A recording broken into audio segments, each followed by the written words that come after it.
wabarakatuh. Bertemu kembali bersama saya Siti Rahayu. Pada kesempatan ini saya akan mempersembahkan video pembelajaran aksi kedua saya dengan materi tes deskripsi pertemuan pertama. Selamat menyaksikan.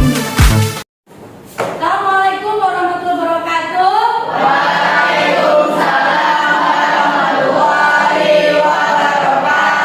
Baiklah anak-anak ibu, sebelum kita memulai pembelajaran pada siang hari ini, marilah kita bersama-sama berdoa. Silakan Oji pimpin doanya. Bersiap. Siap. Berdoa dimulai. Berdoa selesai. Beri salam.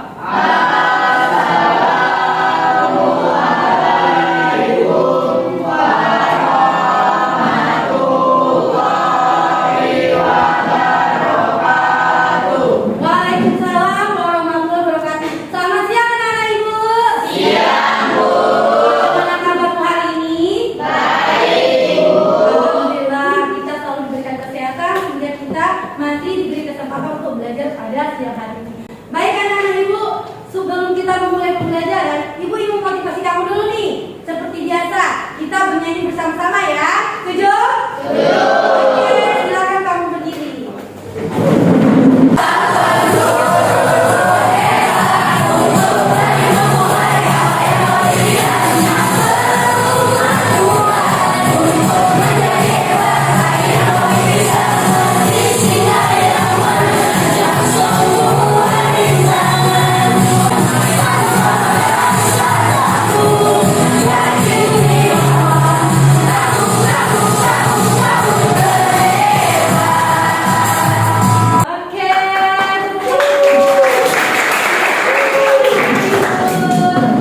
baik anak ibu. Nah, sebelum memulai, ibu mau absen dulu ya. Aurel, Dipo, Ibu. Miska, Rozi. Hadir, Bu. Alhamdulillah anak ibu semuanya hadir. Semoga sehat selalu ya. Amin. Baik anak ibu, minggu lalu ibu ada beri kamu tugas kan? Udah pada buat atau belum? Sudah. Siapa yang bisa menyampaikan tugas apa yang diberikan kepada kamu terkait pembelajaran hari ini? Yo, siapa? Saya, Bu. Silakan Sabira. Tugas sebelumnya kita telah mencari tentang pengertian deskripsi dan ciri-cirinya, pengertian ide pokok, ciri-ciri dan cara menentukan serta letak suatu paragraf, pengertian fakta dan cirinya, serta pengertian dan opini dan ciri-cirinya. Siapa yang bisa menjelaskan apa itu ide pokok? Ayo siapa? Silakan Aldo. Pokok adalah ide utama atau inti pembahasan dari sebuah paragraf pokok pikiran disebut juga gagasan utama, gagasan pokok atau ide pokok. Pokok pikiran sebuah paragraf terdapat pada kalimat utama. Siapa yang bisa menjelaskan ciri-ciri ide pokok? Ayo siapa? Silakan Raden. Ciri ide pokok yaitu 1. Memiliki kalimat pendukung atau penjelas. 2. Ada yang mendukung, baik itu berupa penjelasan atau alasan yang menguatkannya. 3. Inti dari sebuah paragraf atau pusat pembahasan. Siapa yang bisa menjelaskan bagaimana cara menentukan ide pokok? Siapa ya? Ayo semua ada duluan dia pilih ya. Cara menentukan ide pokok sebagai berikut. 1. Bacalah paragraf dengan seksama. 2. Memperhatikan kalimat pertama dan kalimat terakhir. 3. Tentukan kalimat yang merupakan kalimat utama paragraf tersebut. 4. Pokok pikiran dirumuskan dari kalimat utama paragraf tersebut. Siapa yang bisa menjelaskan apa itu ide penjelas? Ayo siapa? Silakannya. Penjelasan adalah uraian yang berisi beberapa hal penting seperti keterangan, contoh maupun rincian untuk mendukung dan memperjelas ide pokok. Siapa yang bisa menjelaskan tentang fakta? Silakan Ibu. Fakta adalah pernyataan yang berupa situasi real dari sebuah kejadian yang terjadi, tidak dapat terbantahkan serta dapat dicek kebenarannya. Siapa yang bisa menjelaskan apa itu ciri-ciri fakta? Oke, silakan Nabila. Ciri-ciri fakta yaitu sebagai berikut. 1. Mempunyai data yang akurat baik waktu, tanggal, dan peristiwanya. 2. Biasanya dapat menjawab rumus pernyataan 5W1H. 3. Dapat dibuktikan kebenarannya. 4. Berisi data-data yang sifatnya kuantitatif berupa angka dan kualitatif berupa pernyataan. 5. Dikumpulkan dari narasumber yang terpercaya. 6. Bersifat sebuah dan dilengkapi dengan gambar adjektif. 7. Menyatakan kejadian yang sedang atau telah dan pernah terjadi. 8. Informasi berasal dari kejadian yang sebenarnya. Siapa yang bisa menjelaskan apa itu pengertian opini? Ayo siapa? Ayo siapa? Mas Melda.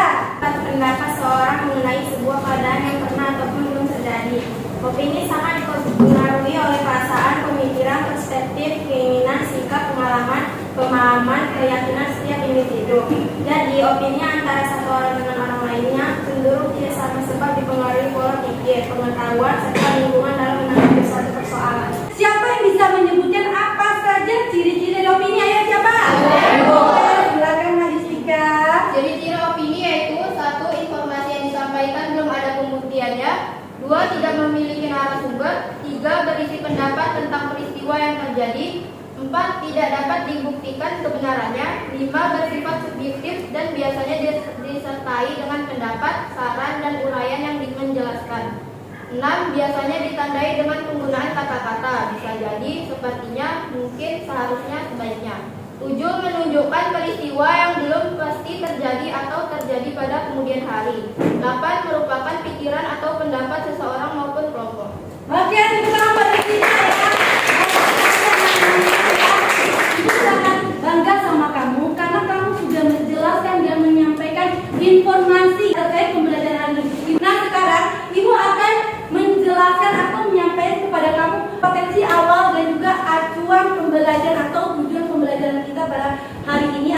Nah ini kompetensi awalnya yaitu adalah memahami pengertian dan ciri-ciri dari teks deskripsi, ide pokok, ide penjelas, fakta, dan opini. Yang sampai pembelajaran tadi dia apa?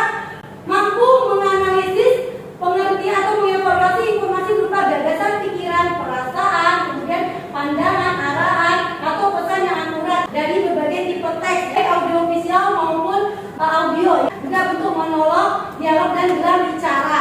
Juga pembelajaran adalah mengenai pesan ini bisa menganalisis informasi berupa gagasan, pikiran, perasaan, pandangan, arahan, atau pesan yang akurat dari teks deskripsi, audiovisual, dan audio dalam bentuk monolog dengan kritis. Kita masuk kepada kegiatan inti. Ibu akan bagi kamu menjadi 5 kelompok. Dengan cara undian, nanti kamu ambil undian ini, kemudian angka yang sama menjadi satu kelompok. Didapatkan ya. Baik anak-anak ibu, karena kamu sudah di dalam kelompokmu, akan kamu tonton.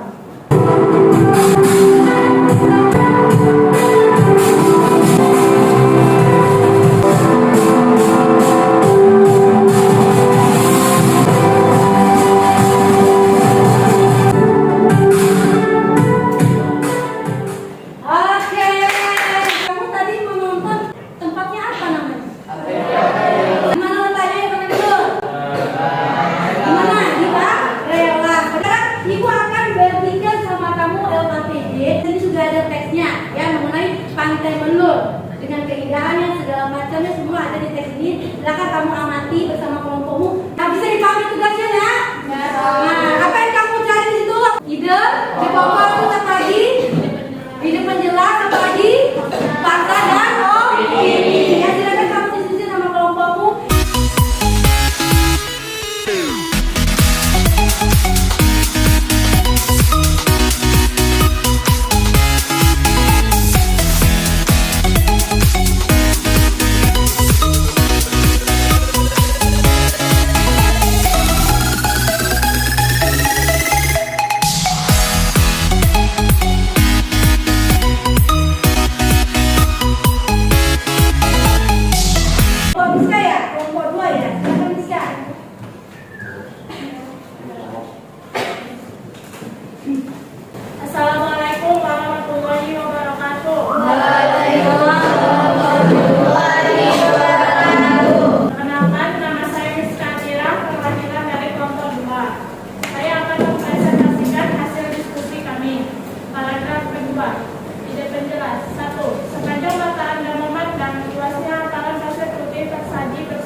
Lokasi wisata ini dapat dicapai dari Nagoya melalui Trans Barela berkisar 60 sampai 90 menit.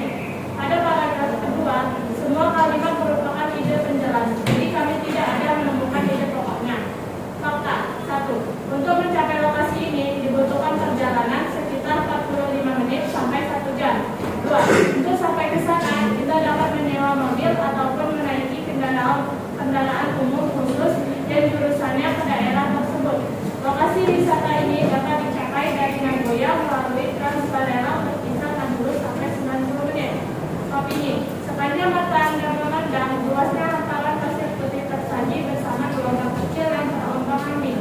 Nikmati juga angin sepoi-sepoi yang memanjakan Anda. Oke. Sekian presentasi dari saya. Apakah ada yang mau menanggapi hasil diskusi kami? Saya dari kelompok kami ingin menanggapi Bu bahwa di paragraf 2 kami menemukan ide pokoknya ada 2, yaitu 1. Statusnya Pantai Mulur, 2. Perjalanan menuju Pantai Mulur. Oke, tepuk tangan untuk kelompok 2 tidak menemukan ide pokok, sementara kelompok 3 ya ada menemukan ide pokok. Berarti tanggapan dari kelompok 3. Silakan bisa. Terima kasih Alif dari kelompok 3 atas tanggapannya. Assalamualaikum warahmatullahi wabarakatuh.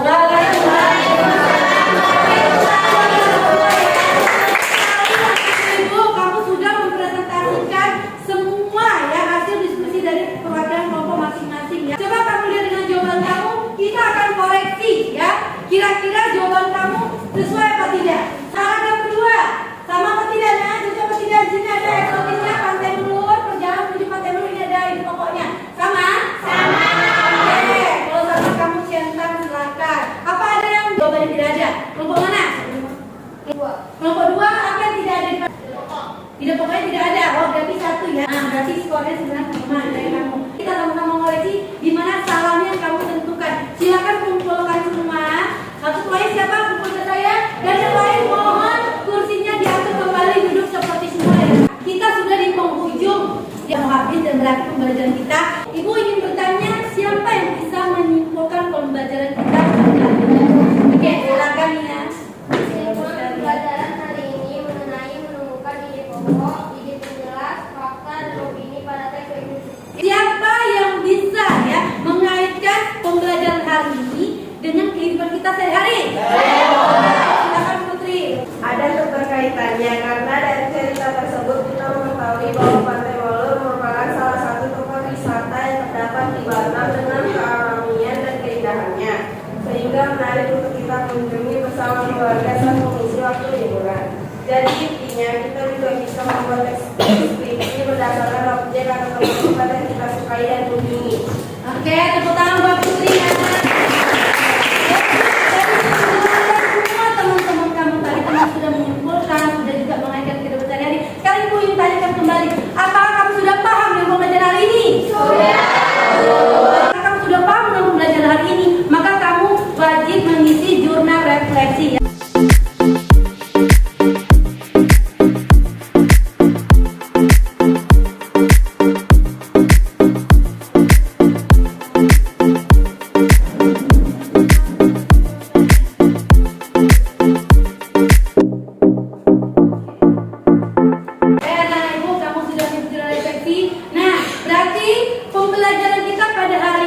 Selesai dan berakhir. Ibu akan memberikan kamu tugas untuk pertemuan besok. Silakan kamu tulis tentang struktur teks deskripsi. Kita pembelajaran itu sudah habis. Mari kita bersama-sama mengucapkan syukur kepada Tuhan Yang Maha Esa, Allah Subhanahu Wa Taala, karena pembelajaran kita pada hari ini berjalan dengan lancar dan baik. Untuk itu, silakan Oji pimpin doa. Siap. Siap. Berdoa dimulai. Berdoa selesai. Beri salam.